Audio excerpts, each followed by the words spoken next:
smart, savvy customers looking for a well-built, affordable family estate would do well to consider the Suzuki Swach.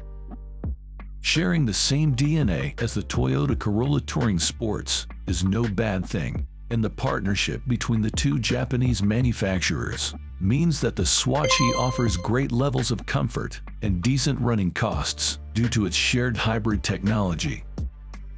Suzuki has opted not to present too much in the way of luxury with the Swach, but that's pretty much the point, and it will no doubt appeal to the more pragmatic buyer who's seeking a frugal family car that offers reliability, space, and decent levels of functional kit.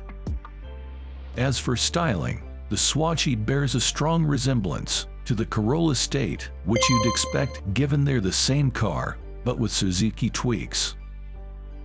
These include a modestly different front bumper and grille.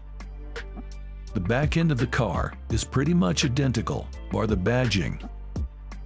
In the metal, it's somehow more anonymous looking than the Corolla.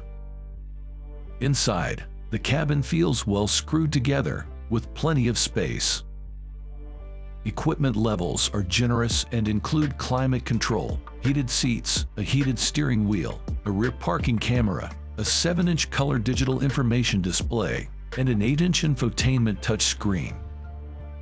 The Swace's infotainment tech can't compete with the better systems of its close rivals. The 8-inch screen is easily visible from its location high up on the dash, but the graphics look fussy and dated. The Swach comes fitted only with Toyota's 1.8-liter petrol hybrid system. This combines a 102 horsepower, 4-cylinder petrol engine with a 53 horsepower electric motor, which drives through a CVT automatic transmission, although the Swach can also drive on EV power alone for short distances. Starting from around 27,500 pounds, the Swach is a shade cheaper than the Corolla Touring Sports it's based on, although all of the competition listed above feature a base model at a lower price than the Suzuki.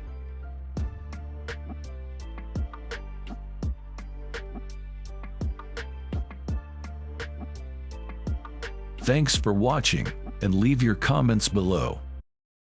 Jungle.